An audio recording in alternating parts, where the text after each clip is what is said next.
Les cieux sont en constante expansion. Allah, gloire à lui, déclare qu'il ne cesse d'étendre les cieux parfaitement créés. Un verset coranique énonce: Le ciel, nous l'avons construit par notre puissance, et nous l'étendons constamment dans l'immensité. Sourate 51, verset 47. En 1929, des scientifiques ont découvert que la nébuleuse se déplace toujours plus loin de notre galaxie. C'est une conclusion qui, plus tard, sera utilisée comme base formatrice de la théorie prouvant que l'espace est en constante expansion.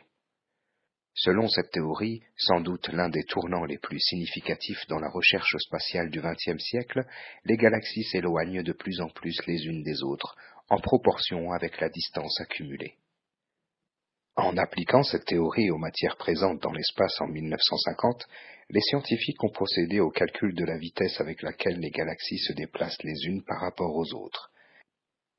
Alors qu'une galaxie qui nous serait éloignée de 10 millions d'années-lumière se déplacerait à la vitesse de 250 km par seconde, la vitesse de rupture d'une galaxie éloignée de 10 milliards d'années-lumière serait de 250 000 km par seconde.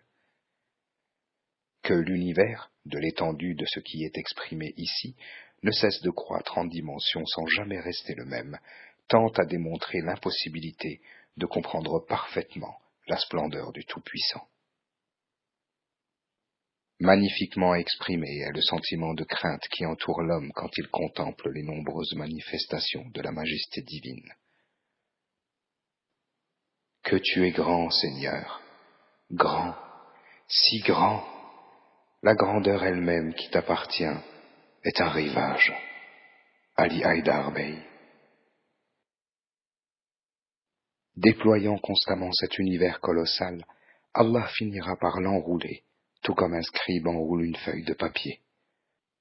Encore une fois, le moment venu, Allah transformera la terre en une terre d'un autre genre, et les cieux en cieux d'un autre genre. Cela implique la création d'un nouvel univers, marquant le début d'une nouvelle ère.